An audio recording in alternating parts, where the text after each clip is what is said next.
me pose une première question. Non, la question que je t'ai posée n'était pas quand on s'est rencontrés, c'est pourquoi, je fais de la provocation, si ce que tu dis est vrai, pourquoi les autorités israéliennes ne t'ont pas soutenu, et même encore aujourd'hui? Alors, d'abord, même encore aujourd'hui, c'est pas totalement exact, mais d'abord, je te dirais, la première chose, j'ai envie de leur demander à eux. Et donc, la première chose, que s'il y a des journalistes ici qui sont intéressés, je pense que la première démarche à faire, si vous êtes intéressé par cette affaire, c'est d'appeler l'ambassade d'Israël en France et de leur demander pourquoi j'ai pas eu ce soutien-là. Je vais vous raconter une anecdote. Il y a 2 ans, quand j'étais en phase judiciaire contre France 2, j'ai rencontré l'ambassadeur d'Israël en France qui s'appelle Danny Sheikh, qui venait d'arriver, et je suis allé lui dire bonjour. Je me suis présenté, on était dans un cocktail, et j'ai dit bonjour. Je suis resté la main en l'air. Il a refusé de me serrer la main, il m'a expliqué qu'il ne parlait pas aux conspirationnistes. En fin de compte, après, il m'a expliqué qu'il était l'ami de Charles Derlin. Alors, il faut que vous sachiez quand même qu'ils ont quand même des bons services de renseignement, puisque 3 semaines avant que je gagne mon procès, il m'a quand même fait contacter par l'ambassade pour obtenir un rendez-vous. Et on a eu un rendez-vous tous les deux, où il m'a expliqué qu'il n'avait rien contre moi, que bon, il croyait, il avait de bonnes relations avec Charles Derlin, et il pensait que... Donc, la première chose, c'est que d'abord, il y a eu, Charles Derlin a un réseau d'amis très fort en Israël, en France aussi, comme vous le savez. Et donc, l'histoire, je dirais, de la mort d'un enfant qu'on nie, pour les Israéliens comme pour de nombreux juifs, ça rappelle l'idée du négationnisme, c'est-à-dire on nie la mort. Donc pour eux, c'était inconcevable, c'était impossible. Et puis aussi, certains Israéliens voulaient oublier cette affaire. Vous savez, en Israël, ils vivent beaucoup sur le lendemain. Ils ont envie de savoir ce qui va se passer le lendemain, mais pour eux, ça s'est dû passer. Et ceux qui vivent en Israël ne se rendent pas compte des dégâts de Mohamed El-Doura, ne se rendent pas compte que cette image a causé un tort incroyable à l'image d'Israël, mais je dirais aux Juifs dans le monde et au monde occidental. Parce que c'est véritablement l'image, je dirais que c'est l'image choc, slogan de la confrontation civilisationnelle entre l'Occident et l'islam. Donc, aujourd'hui, maintenant, les Israéliens, d'abord, m'ont envoyé, j'ai reçu une lettre de l'armée israélienne qui me soutient maintenant.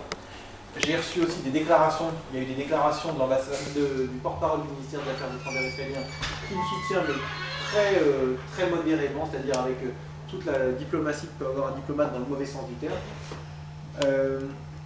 Et une de leurs grandes explications, c'est de dire, écoutez, c'est une affaire qui ne nous regarde pas, c'est une affaire franco-française. Et alors que j'étais très en guerre contre eux, ça m'énerve, une affaire franco-française. Et ce que ça dit, cette affaire-là, elle dit beaucoup de choses sur la France. Sur Israël, elle en dit aussi, mais c'est leur problème. Nous, on est français. Moi, je suis citoyen français et élu français. Je ne suis pas élu israélien. Donc, je suis un Français, quoi. Je veux dire. Et c'est vrai que c'est un problème qui me pose problème en tant que Français. Comment se fait-il? Je ne sais pas, il y a des gens, vous avez vu ça. De nombreuses personnes ont vu ça. Il y a des dirigeants de France Télévisions qui ont vu ces images, qui m'ont dit en privé, oui, c'est une mise en scène, on est d'accord avec toi. Qu'est-ce que tu veux qu'on y fasse? Ben, moi, j'ai envie de leur dire, mais reconnaissez. J'ai une autre question à te poser. C'est, tu as dit tout à l'heure, et c'est tout à fait classique, parce qu'on appelle les EVN, que ce reportage avait à l'époque été mis à la disposition de l'ensemble des télévisions internationales dans le cadre d'un échange par satellite. Ce reportage, est-ce que tu sais dans combien de pays il a été diffusé? Est-ce qu'il est remis en cause dans ces autres pays? Alors, d'abord, il a été diffusé dans tous les pays du monde, on peut le considérer. Alors, c'est France 2 qui a insisté sur le fait, même s'il y a des EVN, sur le fait que c'était gratuit, qu'ils l'ont offert aux télévisions du monde entier, avec, j'ai la déclaration aussi de Charles Derlin et de Ariel Chabot, nous ne voulions pas faire d'argent avec la mort d'un enfant. Donc ça, c'était leur première déclaration. Alors, ensuite, en ce qui concerne je dirais la deuxième partie, c'était le... Oui, parce que tous les autres pays sont dans la même tous les position autres que pays, la oui, France. oui, mais sauf que c'est la France, c'est France, tu vois, CNN, Oui, c'est France 2 qui l'a fait.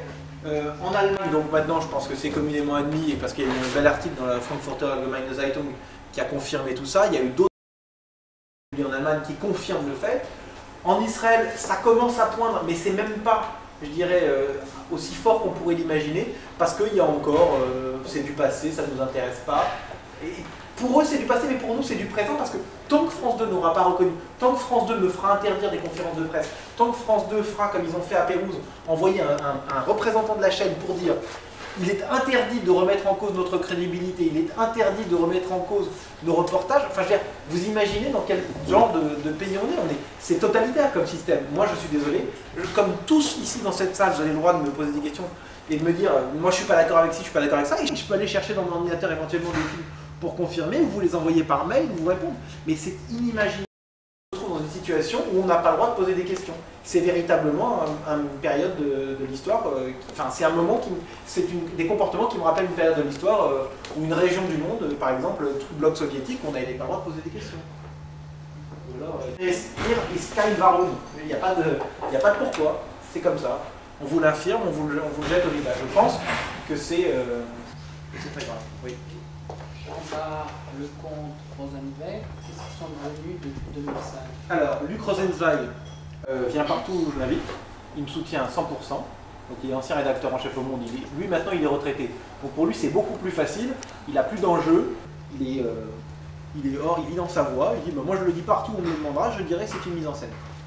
Denis Jean-Bart, il a quitté son job à l'Express en grande partie à cause de ça, puisqu'il a eu une guerre qui lui a été menée en interne par deux personnes, Vincent Hugeux, journaliste de l'Express, et Jacques Attali, qui s'est beaucoup impliqué pour défendre ce bidonnage et qui a fait aussi un faux témoignage dans un des procès qui m'oppose pour soutenir Hugeux et Charles Anderlin et compagnie.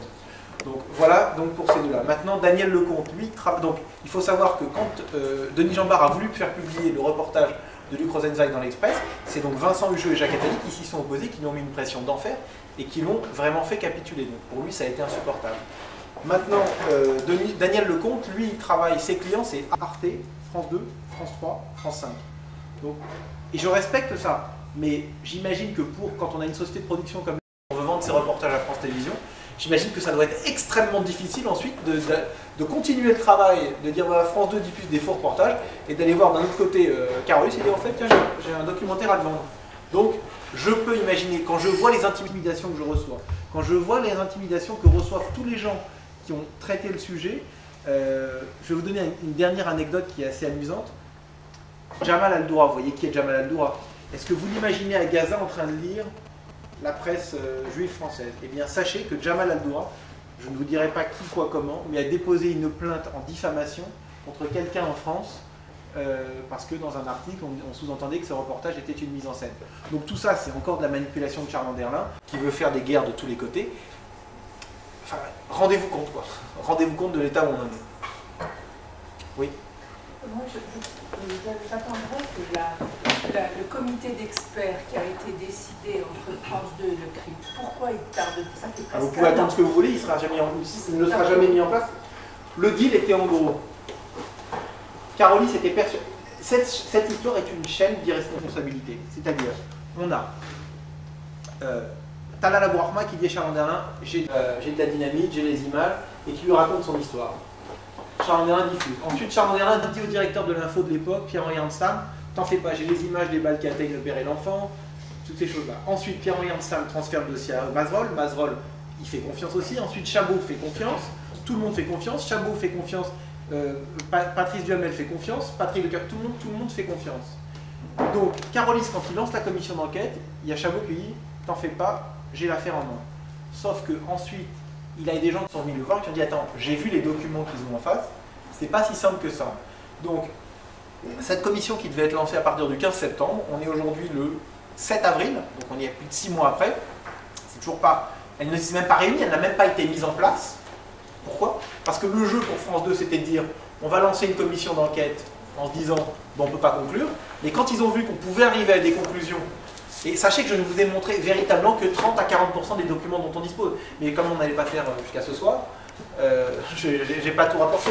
Mais donc, France 2 sait très bien qu'ils ont une position impossible, donc maintenant, ils essayent de gagner du temps, ils essayent de faire pression partout, et ça marche quelquefois. Je peux vous dire qu'il y a des endroits où je suis annulé, il n'y a pas que la semaine dernière, il y a des endroits où on me fait pression. Et si je ne vous dis pas l'institution française qui m'invite à la fin du mois pour faire une présentation, c'est uniquement pour ne pas que vous le publiez, pour ne pas que France 2 puisse faire pression. Parce que je vous garantis que si ça se sait, France 2 réussira à faire annuler cette présentation. Oui, mais CRPE, ça dépend directement du ministère des Affaires étrangères? Oui, mais c'est un organisme indépendant. C'est un organisme indépendant qui est financé par le ministère des Affaires étrangères et je crois une partie par le ministère des Finances. Et voilà, mais il y a eu véritablement pression il y a eu pression de 3 journalistes. Qui décide?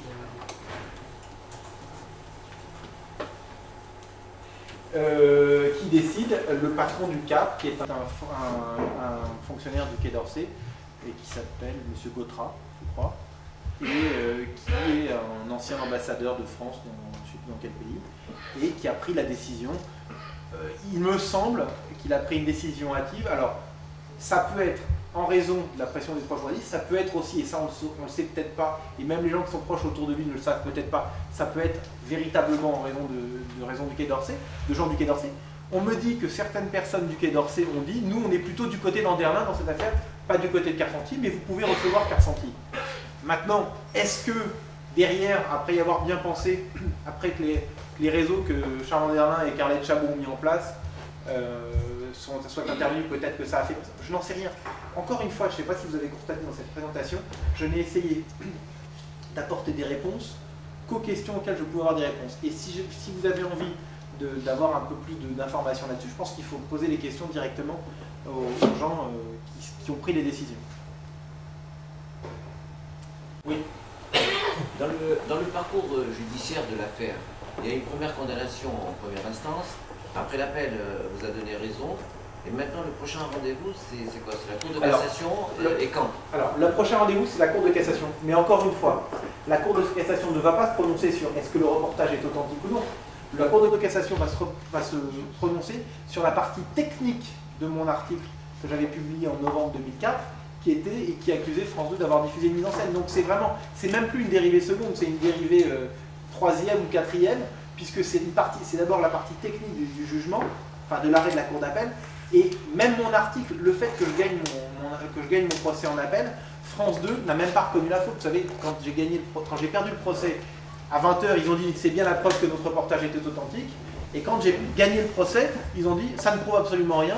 Quand le CRIF a fait sa conférence de presse, pour demander la commission d'enquête et toutes ces choses-là, France 2 le soir même a dit, d'ailleurs jamais, ils ont dit que c'était absolument pas, ça ne prouvait absolument rien, que jamais personne n'avait apporté le début d'une preuve que c'était une mise en scène, et que aussi ils avaient rajouté que toute personne qui oserait questionner le reportage de France 2 serait poursuivie en diffamation. Donc c'est vraiment de l'intimidation. Oui, monsieur. Qu'est-ce qu'on sait sur le background du caméraman? Qu'est-ce qu'il est devenu depuis? Alors, qu'est-ce qu'on sait? Alors, d'abord, il ne parle toujours pas le français, mais dans sa grande mensuétude, l'État français lui a offert la nationalité française. Donc ça, c'est un premier élément intéressant.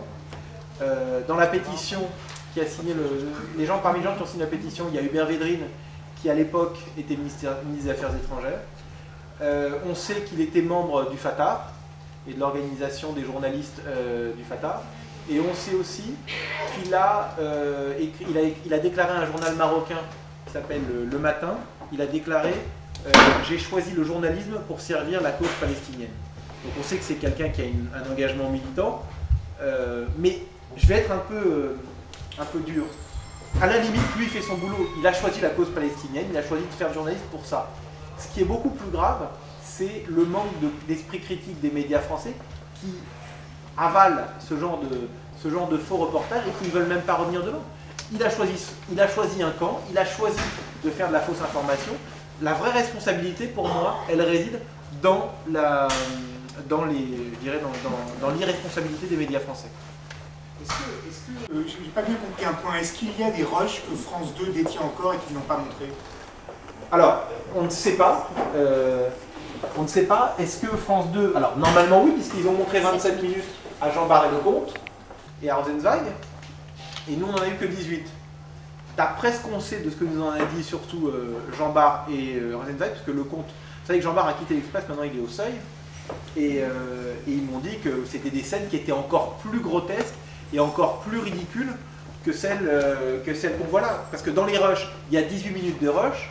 Et dans ces 18 minutes de rush, vous avez par exemple, à un moment donné, vous avez un type qui donne une interview, Talal Abourma qui interviewe quelqu'un, et pendant que derrière on jette des cailloux sur le fortin israélien, le type tourne israélien et il parle au micro, alors que derrière on est censé tirer sur tout le monde. Donc on est vraiment dans des scènes grotesques, mais par exemple, c'est visiblement encore plus grotesque dans les 9 minutes qui ont été coupées. Oui.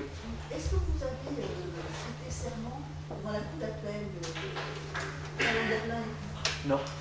Non, pas du tout. Non, je sais ça.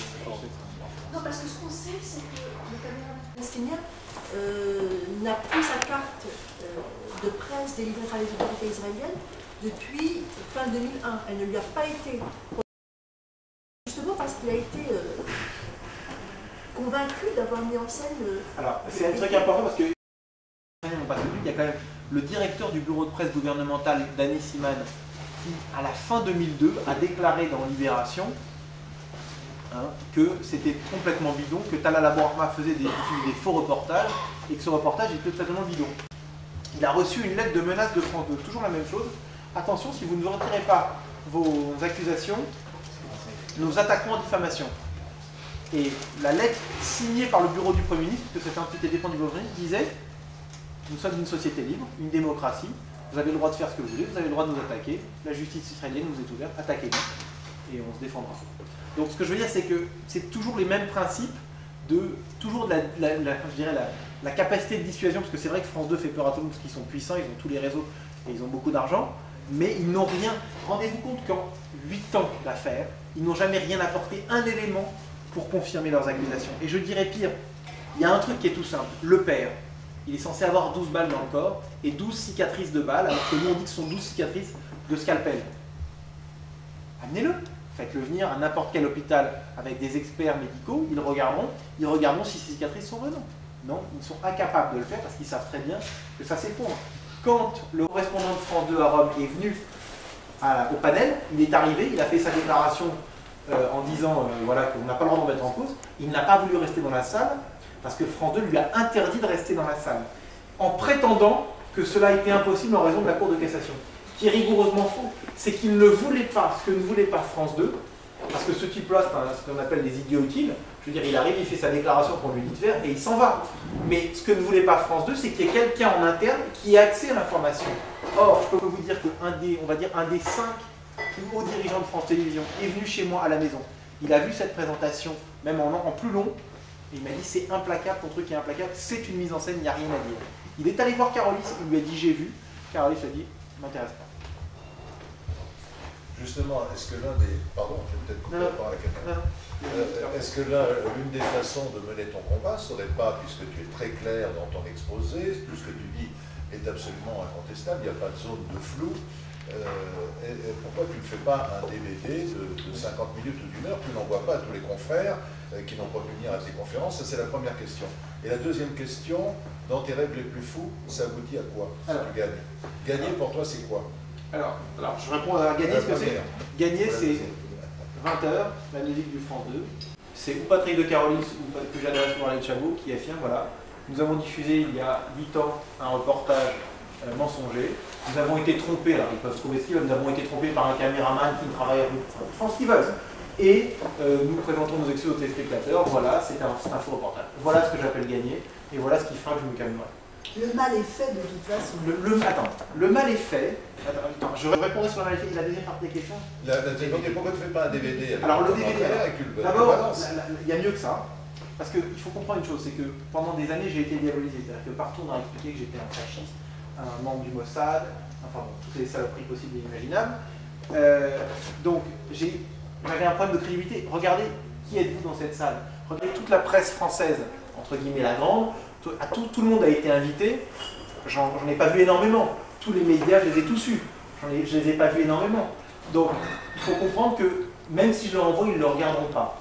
En revanche, et ce que je vais faire, c'est que le documentaire allemand, je vais en avoir une version internationale dans très peu de temps, qui est une version un peu plus longue que celle qu'on va voir. Je vais en faire des copies autorisées, je vais payer en Allemagne, et je vais les envoyer aux 577 parlementaires français à l'Assemblée nationale et aussi au Sénat. Et puis on va probablement aussi faire des copies pour les députés européens. C'est-à-dire ce qu'il faut comprendre, c'est que la société française au niveau médiatique est bloquée dans un corporatisme incroyable. En revanche, au niveau politique, il y a une vraie responsabilité. Parce que quand on sait, on ne pourra pas dire je ne savais pas. Maintenant, pour reprendre sur le mal effet, alors moi j'ai été élevé à l'école Jean-Jacques Rousseau. D'accord? Et à 7 ans, je connaissais tout de Jean-Jacques Rousseau. On m'a tout raconté sur Jean-Jacques Rousseau. Rousseau, sa mère, il est né, il l'a tué. Vous connaissez Jean-Jacques Rousseau? Sa mère est morte en couche. Bref. Résultat, je connais ça. L'enfant qui va à l'école Mohamed Al-Doura, okay, il connaît tout de Mohamed Al-Doura. On lui raconte, c'est une image. Alors je pourrais vous montrer des images allemandes du reportage allemand où on voit que c'est devenu un jeu vidéo, à Gaza, enfin dans les pays arabes, et il y a des chansons et tout ça. Alors, on ne travaille pas pour aujourd'hui, on travaille pour le futur. C'est sûr que les protocoles des sages de Sion, ça continue à être vendu dans les pays arabes et dans certains pays, qui ont envie d'alimenter la haine. Je pense qu'à chaque génération, il y a des mensonges comme ça qui sont proférés, et à chaque génération, que ce soit ou bien des mensonges à caractère antisémite comme ça, mais il y a des mensonges regardez ce qui s'est passé au Rwanda, où on a incité à la haine pendant des années avec des médias. Bon, je connais moins bien le dossier, donc j'ai pas envie de rentrer dans les détails, mais d'après ce que j'ai compris, il y a eu une incitation à la haine par médias interposés. Là, on peut le voir aussi. Et je pense que si on travaille pour l'avenir et pour le futur, alors le mal, les gens qui sont morts, on ne pourra pas les ressusciter. Mais en revanche, nettoyer les esprits, parce qu'on parle toujours d'environnement, il faut respirer l'air pur, il faut boire de l'eau fraîche et de l'eau propre. Mais moi, je pense que pour nettoyer, il faut nettoyer les esprits. Je pense que la guerre, elle ne vient pas d'avoir bu l'eau pourrie. La guerre, elle vient des esprits qu'on a manipulés. Elle vient véritablement de la manipulation, du lavage de cerveau. Oui. Est-ce que vous avez des contacts avec des journalistes arabes, musulmans, des intellectuels? Alors, oui. Alors, vous savez, à Pérouse, un des garçons avec qui j'ai passé du temps, s'appelle Eman Moïdi. Pour ceux qui ont Al Jazeera International, c'était celui qui avait un casque et qui était pendant le dernier conflit à Gaza, qui était la seule télévision qui avait son correspondant qui parlait tout le temps là-bas, en haut d'un immeuble à Gaza. Et donc il a vu ça, et lui il a trouvé ça génial, il a trouvé ça très intéressant, il avait très envie d'aller plus loin, et donc on va garder le contact. Ce que j'ai appris aussi, par exemple, donc c'est quelqu'un d'Al Jazeera International, ce que j'ai appris aussi, c'est qu'au centre d'accueil de la presse étrangère, ce ne sont pas des journalistes arabes qui sont intervenus pour faire pression pour interdire cette conférence de presse. Ce sont des journalistes français, 3 journalistes français normaux, entre guillemets normaux. Les journalistes arabes n'interviennent pas là-dessus. Donc c'est pour ça que je pense que ce sujet-là est beaucoup plus grave pour les médias français, pour la presse française et pour la société française. Et c'est pour ça qu'ils le défendent. C'est parce que si on démonte ça, on va s'apercevoir que leur source d'information est complètement vérolée et qu'en fin de compte, pour ceux qui ont vu le film Envoyés très spéciaux, qui est l'histoire de 2 reporters avec Gérard Jugnot et Gérard Lanvin, qui est absolument génial. Ce sont 2 reporters qui sont censés partir en Irak, à Bagdad, mais finalement ils perdent l'argent, enfin bref, ils s'installent à Barbès et ils font tout avec des antennes satellites et ils font des bruitages et des choses comme ça. Et on sait qu'il y a beaucoup de reporters qui font leur reportage sur Gaza, installés dans leur chambre d'hôtel à Tel Aviv en racontant des choses comme ça, parce que c'est sûr que la vie nocturne est beaucoup plus amusante à Tel Aviv, ou même à Bagdad, qui restent dans les endroits les plus sécurisés parce que c'est plus... Mais donc ce sont les Français, enfin ce sont les Occidentaux qui sont le plus mis en cause dans ce mode de fonctionnement. Les Français pour avoir laissé passer, la télévision publique pour avoir laissé passer ce truc-là, et aussi maintenant certains des autres médias français qui continuent à le couvrir, et le mode de fabrique de l'information. Je pense que c'est le mode de fabrique de l'information qui doit être remis en question. On ne peut pas se baser... Alors moi je pense que pour vous donner un exemple encore, quand il y a eu des émeutes en banlieue il y a 3 ans et demi, à l'automne 2005, je sais qu'il y a des journalistes qui ont demandé à avoir des fixeurs pour aller en banlieue. C'est quand même délirant. Ils ne veulent plus aller voir, ils ne veulent plus prendre aucun risque. Donc j'imagine que le gars, il ne va pas aller non plus là-bas prendre des risques. Et je crois que quand on reçoit une information qui n'est pas une information de première source, d'abord on doit dire, et c'est ce qui a le plus choqué, c'est le mot Hirsch. La journaliste américain, il a dit, mais attends, mais quand il parle là, c'est comme il doit dire, voilà, selon mon caméraman qui m'a donné l'information, voilà ce qui s'est passé sur là. Et s'il ne le fait pas, il trahit déjà une première confiance avec le public. Et maintenant, quand on reçoit de l'information qui vient d'une personne par oui dire, d'abord on doit croiser, confirmer, regarder le bon sens. Enfin, honnêtement, vous comprenez que j'ai passé beaucoup de temps à enquêter là-dessus. Mais n'importe quelle personne qui a un cerveau normalement constitué comme nous tous, on aurait dû, en voyant ces images à la fin, en voyant cette personne qui aurait reçu 15 balles et pas une goutte de sang, on aurait quand même pu se poser une question. 15 balles de MC, 200, ça fait quelque chose. Et bien que dalle. Et moi y compris, hein. Je ne suis pas en train d'accident, mais sur le champ, on l'a tous avalé parce qu'on a été hypnotisé. Attends, je crois qu'il y a... Oui, 24 heures plus tard, c'est-à-dire le 1er octobre, 20h, France 2 diffuse un reportage où Charan-Deran revient sur le carrefour de Netzari et où toute une séquence des images est complètement fabriquée et vous avez, vous, le RH, ouais, derrière. Donc on voit comment les Palestiniens fabriquent des images. Absolument. Donc et là, c'est sans ambiguïté. On voit comment on fait en sorte de Bollywood. Exactement. Alors, Bollywood. voilà, donc moi, Deuxième petite remarque, juste un autre dossier qui est important, et la question n'a pas été posée, l'hôpital à Amman. Et donc, parce que Jamal Abdurrahman a été... Al-Doura, pardon. Jamal Al-Doura, le père, a été invité pour le roi Abdallah pour être soigné à l'hôpital royal d'Amman. Et donc on dit, voilà, comment ça se fait que les médecins jordaniens ont contresigné une expertise médicale. Et donc Esther Shapira a montré que le document a été signé le 1er octobre. Al-Doura était encore à Gaza. Il n'est arrivé que le 4 octobre à Gaza. Voilà, les documents, l'examen médical de médecin jordanien était signé avant même qu'il soit arrivé. Qu'il était en Jordanie. Voilà, c'est ça, mais on est toujours dans... Donc là où on touche, on trouve des choses invraisemblables. Exactement, mais encore une fois, c'est ce que j'ai... Enfin, quand je vous disais que je ne vous ai montré que 30 à 40%, on peut aller plus loin et on peut aller plus loin encore dans ces trucs grotesques. On a par exemple des balles qui touchent dans l'expertise médicale, on a des balles qui touchent une fémorale, mais après on voit qu'il peut bouger. Tout est faux, tout est délirant. Donc, il n'y a pas, en 8 ans et demi maintenant, il n'y a pas un élément qu'on touche qui n'est pas grotesque, qui n'est pas absurde. Et pourtant, on s'est tous fait avoir. C'est ça dont il faut se rendre compte dans cette salle. Puis, on n'est pas plus malin, je dirais, que d'autres, parce qu'on s'est tous fait avoir. Et comme moi aussi, hein, je veux dire, moi aussi j'ai vécu avec ça pendant 2 ans et demi, ou pendant 2 ans, on m'a dit les Israéliens ont tué cet enfant, ont blessé le père. Donc, et pourtant c'est simple, mais il n'y a pas un élément, quand on le regarde, qui tient la route. Il n'y a pas un élément. Et je veux donner un autre exemple. Qu'est-ce que vous faisiez là? Ah bah c'est simple, ce jour-là, on est allé chercher une voiture au marché aux voitures d'occasion, mais on n'a pas trouvé parce que ça ne nous plaisait pas. Bah oui, mais ce jour-là, c'était jour de grève générale, donc tous les commerces étaient fermés. Voilà, tout ne tient pas la route. D'accord? Une déclaration de la mère, c'est très intéressant, la mère.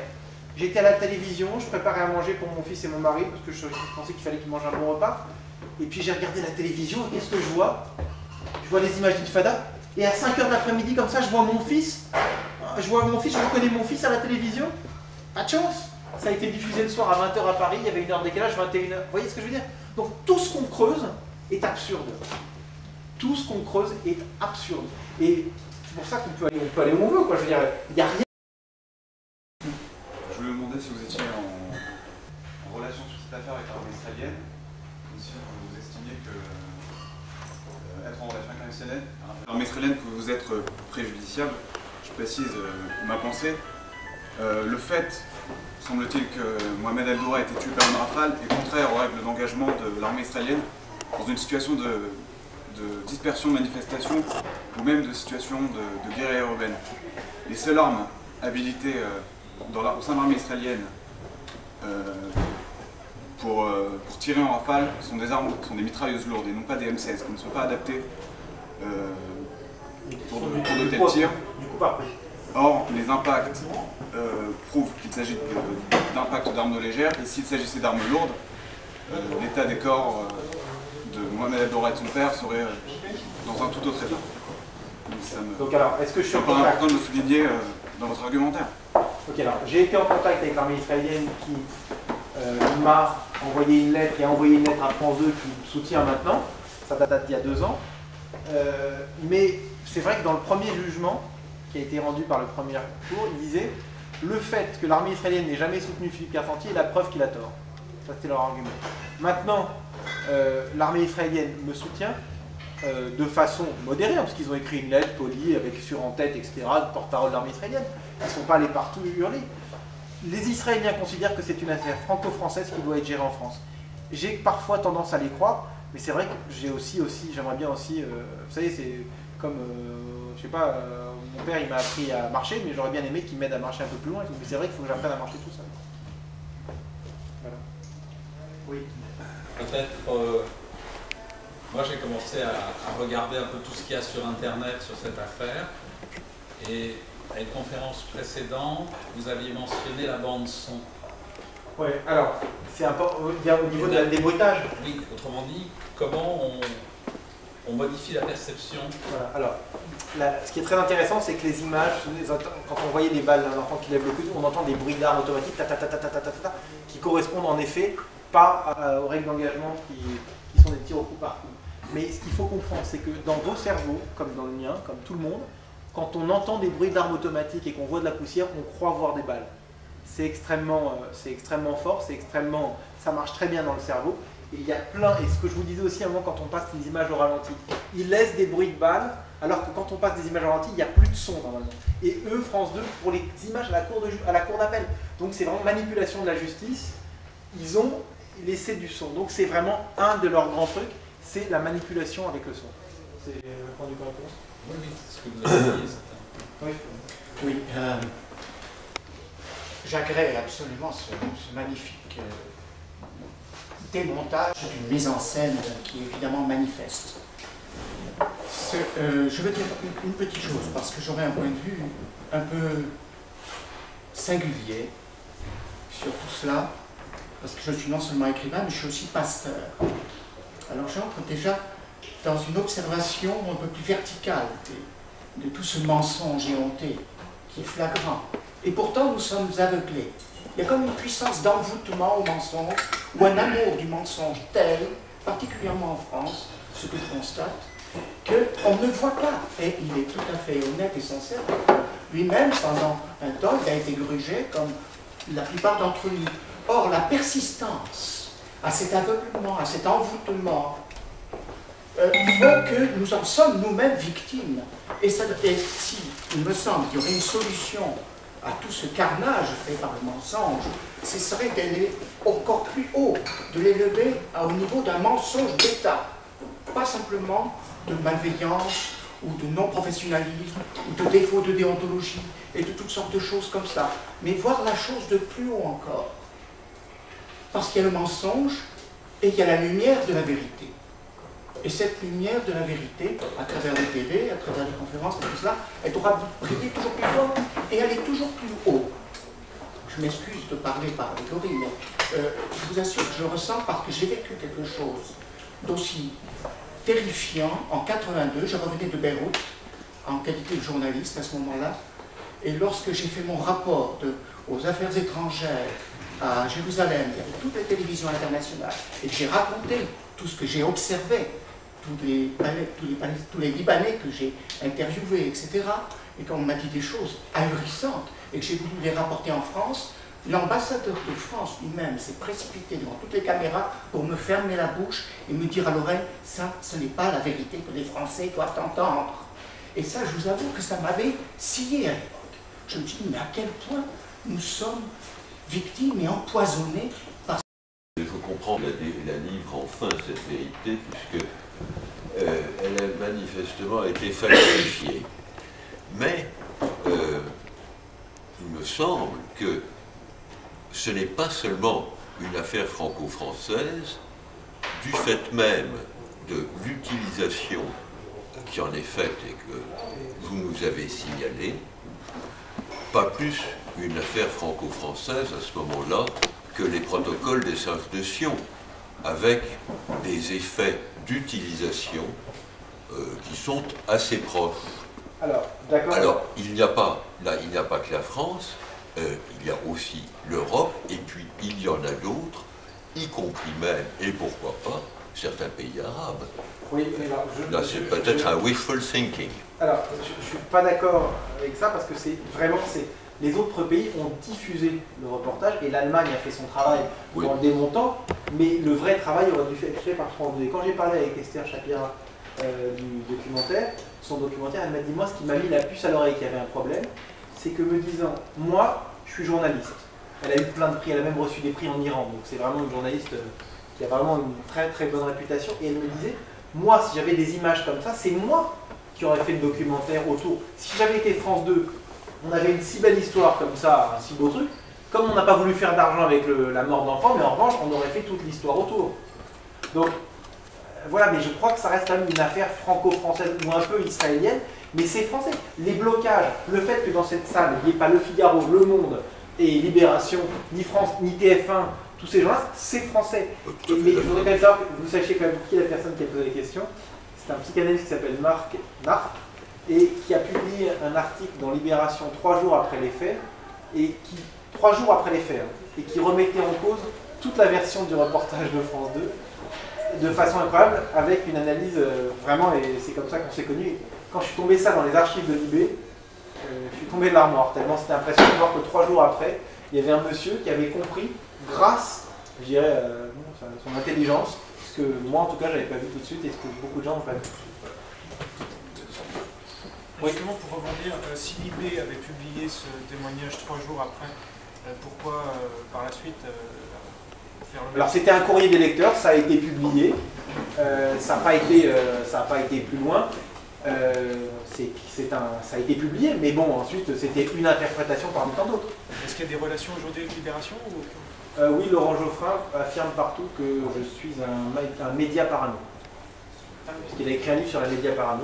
Je l'ai appelé aujourd'hui pour lui dire voilà, puisque vous dites que je suis un parano, je vous invite à venir. Je l'ai appelé sur son portable, je lui ai laissé un message. Je ne crois pas qu'il soit dans la salle.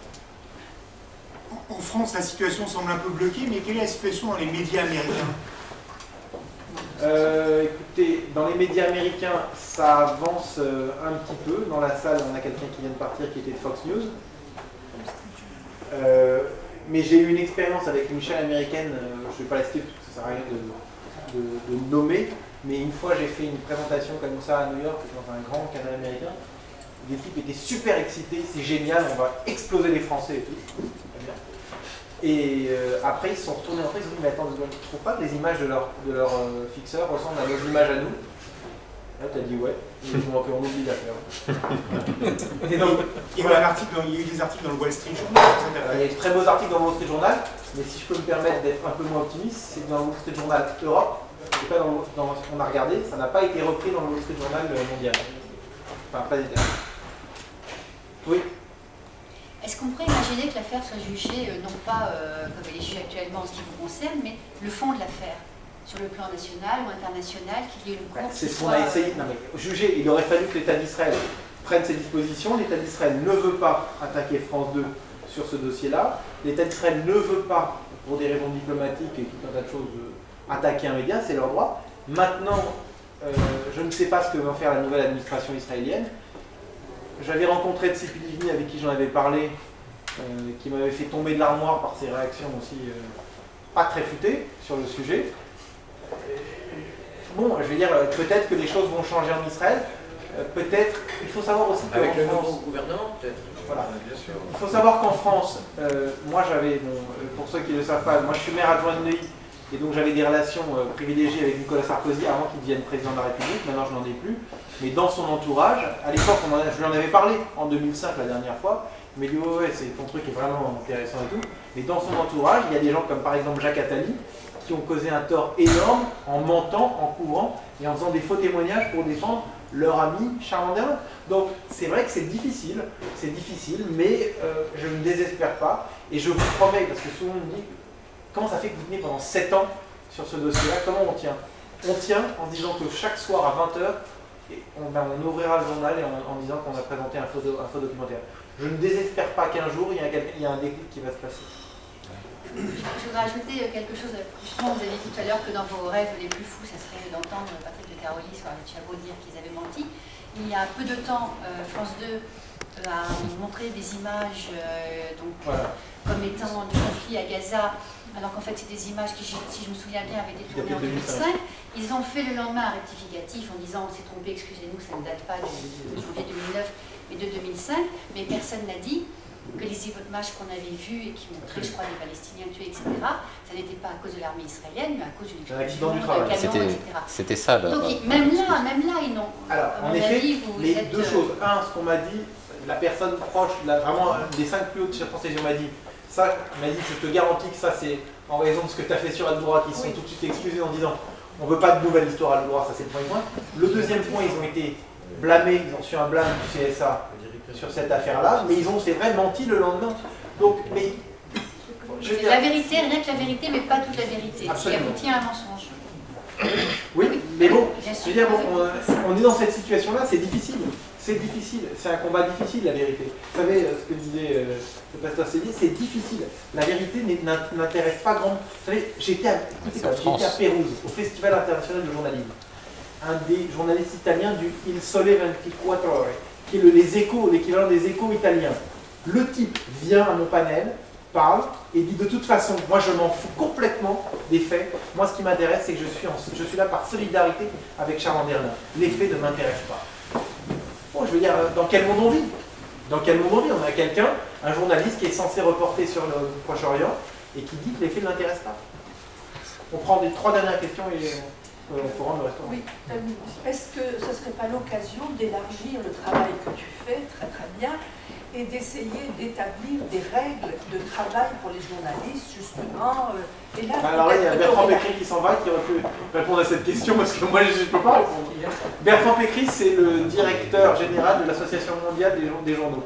Des rédacteurs en chef. Des rédacteurs en chef, donc c'est vraiment l'association mondiale. Est-ce que ce ne serait pas l'occasion, et il me semble que ça rallierait beaucoup plus de gens, parce qu'il y a des gens qui sont bloqués là-dessus, établir des règles de travail pour les journalistes, vérifier les données, être recoupé, que chaque image est une date et le nom du journaliste, du caméraman, et de formaliser le travail des journalistes. En fait, ils font un peu ce qu'ils veulent. Hein. Ça, c'est chaque pays a ses propres règles de Mais il y en a pas en déontologie. France. Il y a des règles de déontologie et au moment la bataille qui s'est passée, notamment lors des derniers événements de la presse écrite, c'était de dire à chaque fois qu'il faut que ce soit chaque organe qui définisse ses propres règles. Et la notion d'un ordre des journalistes a quand même été repoussée depuis plusieurs années par toute la profession. Personne ne veut. Personne ne souhaite être encadré. Non, mais c'est pas là. Mais moi, je comprends cette position et je la soutiens. Dès lors qu'il y aura un ordre des journalistes qui définira ces règles, ça sera plus ou moins une atteinte à la liberté d'expression. La liberté d'avoir des amis au passé. Voilà, si on doit dire vous devez donner vos sources, ça c'est terrible. Toutes les affaires qui sortent, c'est parce qu'on ne cite pas les sources. Oui, mais donc si jamais cette règle arrivait, au moins que sur les images il y a la date et le jour, parce qu'on nous passe des images d'archives en nous faisant croire que c'est le journal, on nous manipule complètement. Oui, mais ça c'est vraiment aux journalistes eux-mêmes, aux chaînes, de dire, de se porter garant, de reconnaître les erreurs, parce que c'est quand même normal qu'il y ait des erreurs dans ce métier de journaliste. Et là, je ne suis pas tout à fait d'accord avec vous quand vous dites qu'il y a eu un peu de mensonge de France Télévisions.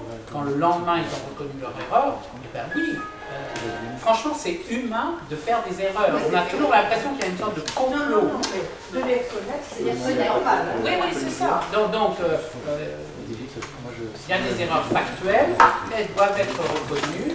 C'est dans la presse écrite, généralement tout au fond des journaux ou dans vraiment des encore 7 quand le journal est encore 12. Oui, mais en tout cas c'est reconnu. Mais un ordre des journalistes. En tout cas, je vous remercie beaucoup d'être venus. Vous avez pris mon email, vous avez toutes mes coordonnées, je suis à votre disposition. Merci.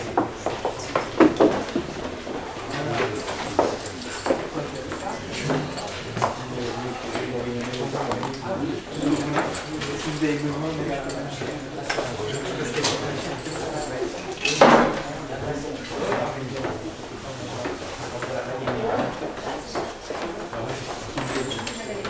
non, mais c'est pas... Ça fait pour les presque au fond, c'est pas strict. C'est